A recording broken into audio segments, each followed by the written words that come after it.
आगे चलते हैं, अगला वाक्य है हमारे पास, मैं हमारे उत्पादों सेवाओं के बारे में जानकारी प्रदान करता हूँ। मैं हमारे उत्पादों या सेवाओं के बारे में जानकारी प्रदान करता हूँ, इसे आप कैसे कहेंगे? आप बोलेंगे I provide information about our product services. I provide information about our products or services. आगे चलते हैं, अगला है हमारे पास, मैं ग्राहकों की चिंताओं और आपत्तियों का समाधान करता हूँ। मैं ग्राहकों की चिंताओं और आपत्तियों का समाधान करता हूँ, इसे आप कैसे कहेंगे? पहले ये जानिए कि चिंताओं का मतलब क्या होता है। चिंताओं का मतलब होता है कंसर्न। क्या होता है? कंसर्न। और आपत्ति कब होती है? आपत्ति को आप बोलते हैं ऑब्जेक्शन। क्या बोलते हैं? ऑब्जेक्शन। अब इसे आप इंग्लिश में कैसे कहेंगे? आप बोल सकते हैं I address customer concerns and objections. I address customer concerns and objections.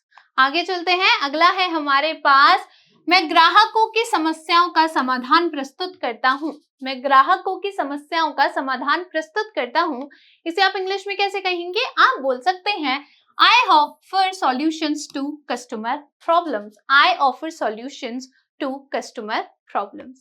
आगे चलते हैं, अगला है हमारे पास, मैं कंपनी द्वारा प्रदान की गई स्क्रिप्ट का पालन करता हूँ।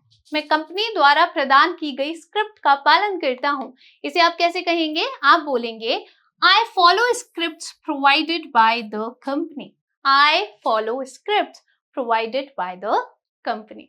आगे चलते हैं, अगला है हमारे पास, मैं ग्राहकों की जरूरतों को समझने के लिए प्रश्न पूछता हूँ, इसे आप कैसे कहेंगे? आप बोलेंगे I ask questions। अगर आप कहना चाहें मैं प्रश्न पूछता हूँ तो आप कैसे कहेंगे? I ask questions। अभी हम क्या बोल रहे हैं? मैं ग्राहकों की जरूरतों को समझने के लिए प्रश्न पूछता हूँ, तो आप बोलेंगे I ask questions to understand customer needs. To understand customer need. आगे चलते हैं, अगला है हमारे पास, अगर आप कहना चाहें मैं ग्राहकों की शिकायतों को औपचारिक तरीके से संभालता हूं। मैं ग्राहकों की शिकायतों को औपचारिक तरीके से संभालता हूं। औपचारिक को हम क्या बोलते हैं? औपचारिक तरीके को हम बोलते हैं फॉर्मली। क्या बोलते हैं? फॉर्मली। ठीक है, और औपचारिक तरीका कहें तो फिर कहेंगे फॉर्मल वे। तो क्या कहेंगे हम? Formal way. ठीक है, अब इसे आप इंग्लिश में कैसे कहेंगे? आप बोलेंगे I handle customer complaints formally. I handle customer complaints formally. आगे चलते हैं, अगला है हमारे पास, मैं कॉल के दौरान मैत्रीपूर्ण और सकारात्मक लहजा बनाए रखता हूं, तो इसे आप इंग्लिश में कैसे कहेंगे? आप बोलेंगे I maintain a friendly and positive tone during calls. I maintain a friendly and positive tone during calls. आगे चलते हैं, अगला है हमारे पास, मैं हमारे उत्पादों सेवाओं के लाभों पर जोर देता हूँ। मैं हमारे उत्पादों या सेवाओं के लाभों पर जोर देता हूँ, इसे आप इंग्लिश में कैसे बोलेंगे? आप कहेंगे I emphasize the benefits of our products or services. आगे चलते हैं, अगला है हमारे पास, अगर आप कहना चाहते हैं मैं विशेष प्रस्तावों और प्रचारों पर प्रकाश डालता हूं। मैं विशेष प्रस्तावों और प्रचारों पर क्या डालता हूं? प्रकाश डालता हूं, तो आप कैसे बोलेंगे? आप कहेंगे I highlight special offers. I highlight special offers and promotions. आगे चलते हैं, अगला है हमारे पास, अगर आप कहना चाहें मैं डेटाबेस में ग्राहक जानकारी अद्यतन करता हूं। अद्यतन करना यानी कि अपडेट करना। मैं डेटाबेस में ग्राहक जानकारी अद्यतन करता हूं यानी कि अपडेट करता हूं, इसे आप इंग्लिश में कैसे कहेंगे? आप बोलेंगे I update customer information in the database. I update customer information in the database. आगे चलते हैं, अगला है हमारे पास, अगर आप कहना चाहें मैं कॉल परिणामों और फॉलो अप पर नजर रखता हूं, इसे आप इंग्लिश में कैसे कहेंगे? आप बोल सकते हैं I keep track of call outcomes. I keep track of call outcomes and follow-ups. आगे चलते हैं, अगला है हमारे पास, अगर आप कहना चाहते हैं यदि आवश्यक हो तो मैं संबंधित विभागों को कॉल स्थानांतरित करता हूँ। यदि आवश्यक हो तो मैं संबंधित विभागों को कॉल स्थानांतरित करता हूँ। विभाग यानी कि डिपार्टमेंट, विभाग यानी कि डिपार्टमेंट, और स्थानांतरित यानी कि ट्रांसफर, ट्रांसफर। अब इसे आप इंग्लिश में कैसे कहेंगे? आप बोल सकते हैं I transfer calls to relevant departments if needed. अगर जरूरत हो तो इफ नीडेड, ठीक है। अगर जरूरत हो तो क्या कहलाएगा? इफ नीडेड कहलाएगा। I transfer calls to relevant departments if needed. आगे चलते हैं, अगला है हमारे पास, अगर आप कहना चाहें मैं ग्राहकों से बातचीत के दौरान विस्तृत नोट्स लेता हूं। नोट्स यानी कि जो चीजें आप लिखते हैं, ठीक है, नोट्स लेता हूं, तो इसे आप इंग्लिश में कैसे कहेंगे? आप बोलेंगे I take detailed notes, I take detailed notes during customer interactions, during customer interactions. आगे चलते हैं, अगला है हमारे पास, अगर आप कहना चाहें मैं ग्राहकों को उनके समय और विचार के लिए धन्यवाद देता हूं। मैं ग्राहकों को उनके समय और विचार के लिए धन्यवाद देता हूं। विचार को कैसे बोलते हैं? यहाँ पे हम बोलते हैं कंसिडरेशन। क्या बोलते हैं? कंसिडरेशन। अब इसे आप इंग्लिश में कैसे कहेंगे? आप बोलेंगे आई thank customers for their time and consideration. I thank customers for their time and consideration. आगे चलते हैं, अगला है हमारे पास, अगर आप कहना चाहें मैं सकारात्मक टिप्पणी पर कॉल समाप्त करता हूं। मैं सकारात्मक टिप्पणी पर कॉल समाप्त करता हूं, इसे आप इंग्लिश में कैसे कहेंगे?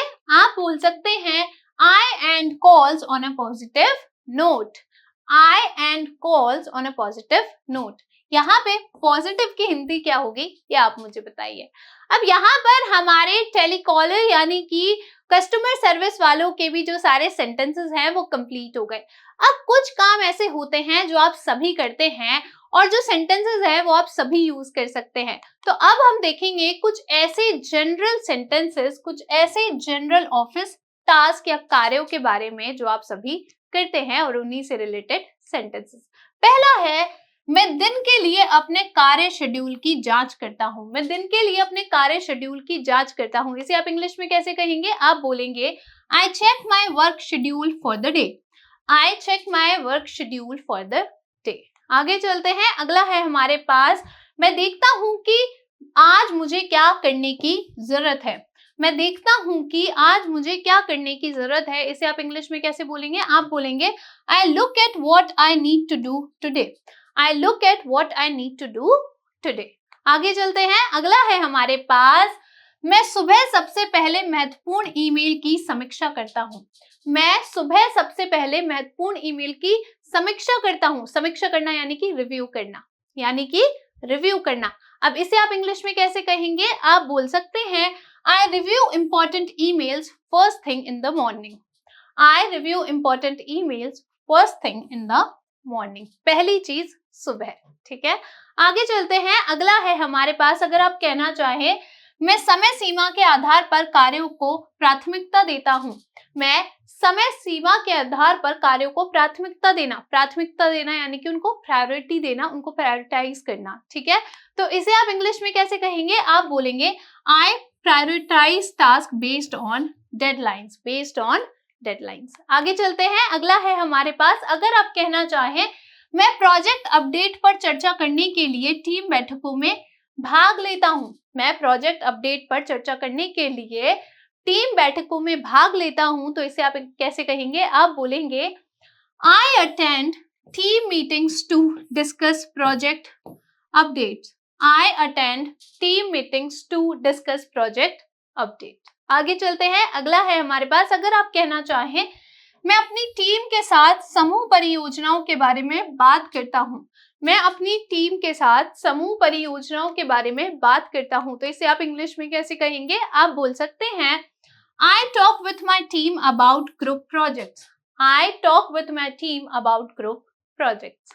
आगे चलते हैं, अगला है हमारे पास, अगर आप कहना चाहें जरूरत पड़ने पर मैं सहकर्मियों की सहायता करता हूं या फिर सहकर्मियों को सहायता प्रदान करता हूं। अगर आप कहना चाहें जरूरत पड़ने पर मैं सहकर्मियों को सहायता प्रदान करता हूँ या फिर उनकी सहायता करता हूँ, इसे आप इंग्लिश में कैसे कहेंगे? आप बोल सकते हैं I offer assistance to coworkers when needed. I offer assistance to coworkers when needed. और अगर आप कहना चाहें कि मैं सहायता करता हूं तो आप क्या कहेंगे? I help coworkers when needed. आप इसे नहीं बोलेंगे, ठीक है? ऑफर असिस्टेंस को नहीं बोलेंगे, ठीक है? आगे चलते हैं, अगला है हमारे पास, अगर आप कहना चाहें मैं पूरे दिन तरोताजा होने के लिए छोटे छोटे ब्रेक लेता हूं। मैं पूरे दिन तरोताजा होने के लिए छोटे छोटे ब्रेक लेता हूं, इसे आप कैसे बोलेंगे? I take short breaks to recharge throughout the day. आगे चलते हैं, अगला है हमारे पास, अगर आप कहना चाहें मैं दोपहर का भोजन अपने डेस्क पर या विश्राम कक्ष में करता हूं। विश्राम कक्ष यानी कि पहला तो होता है ब्रेक रूम। क्या होता है? ब्रेक रूम, ठीक है? अब इसे आप इंग्लिश में कैसे कहेंगे? आप बोल सकते हैं I eat lunch at my desk और इन द ब्रेक रूम। आगे चलते हैं, अगला है हमारे पास, अगर आप कहना चाहें मैं अपने कार्य क्षेत्र को साफ रखकर व्यवस्थित रखता हूं, तो इसे आप कैसे कहेंगे? आप बोलेंगे I stay organised by keeping my work space clean. I stay organised by keeping my work space clean. आगे चलते हैं, अगला है हमारे पास, अगर आप कहना चाहें मैं मीटिंग और कॉल के दौरान नोट्स लेता हूं, तो आप कैसे बोलेंगे? आप बोलेंगे I take notes during meetings and calls. During meetings and call. अब आप मुझे बताइए के दौरान को हम इंग्लिश में क्या कहेंगे? आगे चलते हैं, अगला है हमारे पास, मैं प्रोजेक्ट दस्तावेजों को नई जानकारी के साथ अद्यतन यानी अपडेट करता हूं, तो इसे आप कैसे बोलेंगे? आप बोलेंगे I update project documents with new information. I update project documents with new information. आगे चलते हैं, अगला है हमारे पास, अगर आप कहना चाहें मैं दस्तावेजों को भेजने से पहले उन्हें प्रूफ रीड करता हूं। प्रूफ रीड करना यानी कि अच्छे से उन चीजों को पढ़ लेना, कहीं उनमें कोई गलती तो नहीं है, मिस्टेक तो नहीं है। अब इसे आप इंग्लिश में कैसे कहेंगे? आप बोलेंगे आई proof read documents before sending them out. आई proof read documents before sending them out. आगे चलते हैं, अगला है हमारे पास, अगर आप कहना चाहें मैं आगामी परियोजनाओं के लिए विचारों पर मंथन करता हूं। मैं आगामी परियोजनाओं के लिए विचारों पर मंथन करता हूं। मंथन यानी आपको याद होगा, अब इसे इंग्लिश में कैसे बोलेंगे? आइए देखते हैं। आप कह सकते हैं I brainstorm ideas for upcoming projects. Upcoming यानी कि आने वाले, आगामी। आगे चलते हैं, अगर आप कहना चाहें, अगर आप बोलना चाहते हैं मैं सहकर्मियों के काम पर फीडबैक देता हूं। मैं सहकर्मियों के काम पर फीडबैक देता हूं, तो इसे आप इंग्लिश में कैसे बोलेंगे? आप कहेंगे I provide feedback on colleagues work. I provide feedback on colleagues work. आगे चलते हैं, अगला है हमारे पास, अगर आप कहना चाहें मैं सहकर्मियों के साथ ईमेल या मैसेजिंग ऐप के माध्यम से संवाद करता हूं। मैं सहकर्मियों के साथ ईमेल या मैसेजिंग ऐप के माध्यम से संवाद करता हूं, तो इसे आप इंग्लिश में कैसे बोलेंगे? आप कहेंगे आई कम्युनिकेट, संवाद करना यानी कि communicate. I communicate with coworkers विया ईमेल और मैसेजिंग ऐप। आप के माध्यम से हम क्या कहते हैं उस इंग्लिश में, ये आप बताइए। आगे चलते हैं, अगला है हमारे पास, अगर आप कहना चाहें मैं अपने कौशल को बेहतर बनाने के लिए प्रशिक्षण सत्रों में भाग लेता हूं, तो इसे आप कैसे कहेंगे? आप कहेंगे I attend training sessions to improve my skills. I attend training sessions to improve my skills. आगे चलते हैं, अगला है हमारे पास, अगर आप कहना चाहें मैं अपनी टीम के साथ प्रासंगिक लेख या संसाधन साझा करता हूं, तो इसे आप इंग्लिश में कैसे कहेंगे? आप बोलेंगे I share relevant articles, I share relevant articles और रिसोर्सेज विथ माई टीम, और रिसोर्सेज विथ माई टीम। आगे चलते हैं, अगला है हमारे पास मैं टीम निर्माण गतिविधियों में भाग लेता हूं। मैं टीम निर्माण गतिविधियों में भाग लेता हूँ। इसे आप इंग्लिश में कैसे कहेंगे? आप बोलेंगे, क्या बोल सकते हैं आप? I participate in team building activities. I participate यानी कि भाग लेना।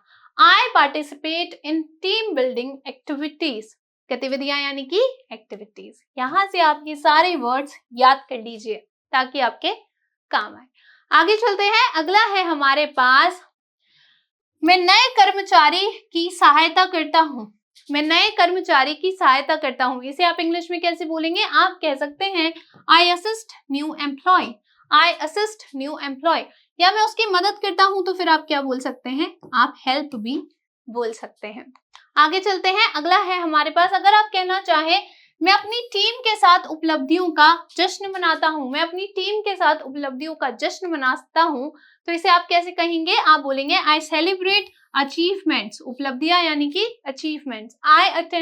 I celebrate achievements with my team. अब यहाँ पर हमारे ऑफिस की तो हो गई बात कंप्लीट। अब हम आगे बढ़ते हैं, और जब आपकी शाम हो गई है तब आप दिन में क्या क्या सोचते हैं, उसके किस तरीके से आप बोल सकते हैं, या क्या क्या काम करते हैं, उन्हें आप कैसे बोलेंगे, ये हम देखते हैं। आपका पहला वाक्य है, मैं दिन के लिए अपने कार्यों की समीक्षा करता हूं और कल के लिए योजना बनाता हूं। मैं दिन के लिए अपने कार्यों की समीक्षा करता हूं। समीक्षा करना यानी कि रिव्यू करना, यानी कि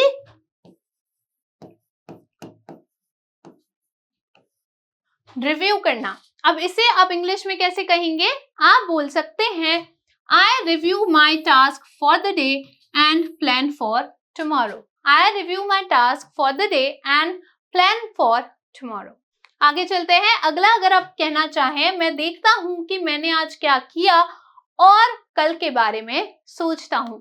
इसे आप इंग्लिश में कैसे कहेंगे? आप बोलेंगे I look at what I did today and think about tomorrow. अगर आप कहना चाहें मैं देखता हूं कि मैं आज क्या कर चुका हूं, तो फिर आप कैसे बोलेंगे? I look at what I have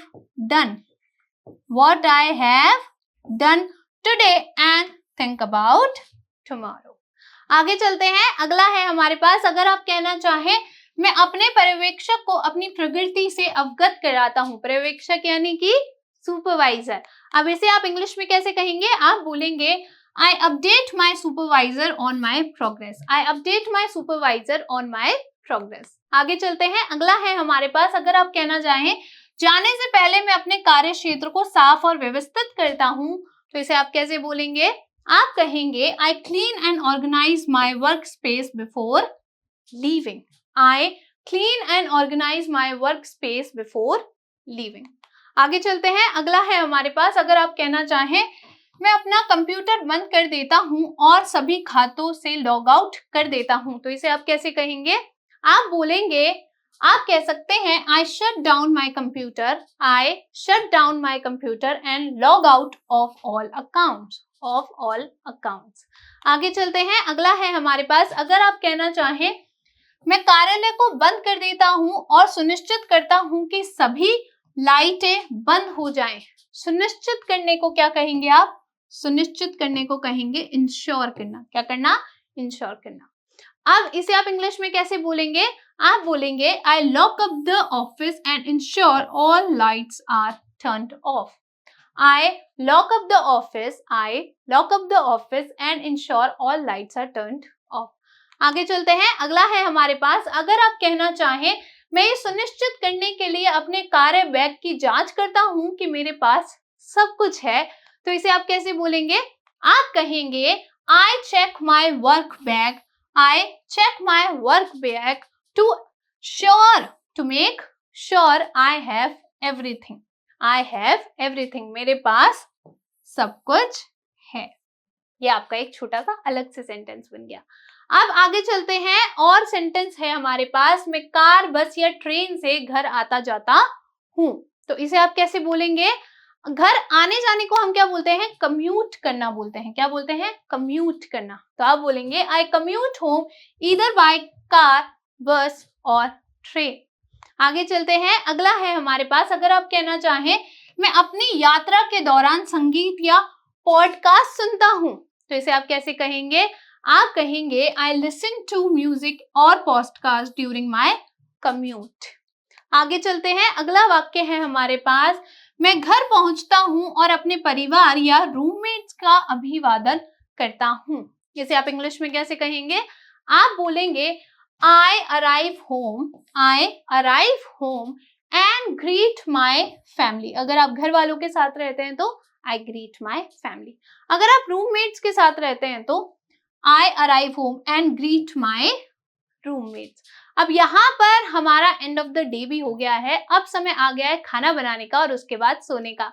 तो इन सारी बातों को आप कैसे बता सकते हैं वो देखते हैं। आपका पहला वाक्य है, मैं अपने परिवार के लिए रात का खाना तैयार करता हूँ। इसे आप कैसे कहेंगे? आप बोलेंगे I prepare dinner for my self और माई फैमिली। अगर आप अकेले रहते हैं तो I prepare dinner for my self. अगर आप अपने घर वालों के साथ रहते हैं और उनके लिए भी खाना बना रहे हैं तो I prepare dinner for my family. आगे चलते हैं, अगला है हमारे पास, अगर आप कहना चाहें मैं रात का खाना खाता हूं और अपने परिवार के साथ गपशप करता हूं। गपशप करना यानी कि चिट चैट करना, थोड़ा सा इनफॉर्मल वर्ड है, ठीक है, चिट चैट करना। अब इसे आप इंग्लिश में कैसे बोलेंगे? आप बोलेंगे I eat dinner and chit chat with my family. आगे चलते हैं, अगला है हमारे पास, अगर आप कहना चाहें मैं टीवी देखकर या किताब पढ़कर आराम करता हूँ। मैं टीवी देखकर या किताब पढ़कर आराम करता हूँ तो फिर आप क्या बोलेंगे? आई रिलैक्स बाय वॉचिंग टीवी और रीडिंग अ बुक। आगे चलते हैं, अगला है हमारे पास, मैं अगले दिन के लिए गतिविधियों की योजना बनाता हूँ। इसे आप इंग्लिश में कैसे कहेंगे? आप बोलेंगे I plan activities for the next day। आगे चलते हैं, अगला है हमारे पास, मैं गर्म स्नान या शावर लेकर तनाव मुक्त हो जाता हूँ। इसे आप इंग्लिश में कैसे कहेंगे? आप बोलेंगे I unwind by taking a hot bath or shower। I unwind by taking a hot bath or shower। ठीक है, आप हॉट शावर भी बोल सकते हैं। अगर आपके शावर से गर्म पानी आ रहा है तो आप हॉट शावर भी बोल सकते हैं। आगे चलते हैं, अगला है हमारे पास, मैं अगली सुबह के लिए अपना अलार्म सेट कर देता हूँ। इसे आप कैसे बोलेंगे? I set my alarm for the next morning। और अगर आप कहना चाहें अगले दिन के लिए तो फिर आप मॉर्निंग को हटा के क्या बोलेंगे? डे बोलेंगे। ठीक है, आगे चलते हैं, हमारा अगला वाक्य है, अगर आप कहना चाहें मैं बिस्तर पर चढ़ जाता हूं और लैंप बंद कर देता हूं तो आप कैसे बोलेंगे? आप कहेंगे I climb into bed and turn off the lamp. आगे चलते हैं और देखते हैं हमारा अगला और आखिरी वाक्य। अगर आपको कहना हो मैं उठता हूं और एक नए दिन के लिए तैयार हो जाता हूं। अब पूरा दिन समाप्त हो गया है, अब समय है आपके उठने का और फिर से तरोताजा हो जाने का एक अगले दिन के लिए। तो इसे आप इंग्लिश में कहेंगे I wake up and get ready for a new day. यहाँ पर हमारे सारे सेंटेंसेस कंप्लीट हो गए। आई होप आपको वीडियो अच्छा लगा होगा और बहुत सारी नई चीजें सीखने को मिली होगी। देखिए, इंग्लिश बोलने के लिए सबसे ज्यादा जरूरी चीज है प्रैक्टिस। और अगर आपको ये सारे सेंटेंसेस या बहुत सारे सेंटेंसेस या आपको एक भी सेंटेंस इसमें से अभी याद नहीं हुआ है तो कोई बात नहीं है, कोई ऐसे छोटे छोटे वर्ड्स तो जरूर होंगे जो आपके दिमाग में रह गए होंगे। बस आप इतना कीजिए कि उन्हें ही अपनी डेली लाइफ में यूज करना स्टार्ट कर दीजिए। धीरे धीरे उसी से आपको कॉन्फिडेंस आना लगेगा, पर अपनी प्रैक्टिस को बिल्कुल मत छोड़िए। मैं आपसे मिलूंगी नेक्स्ट वीडियो में, तब तक थैंक यू।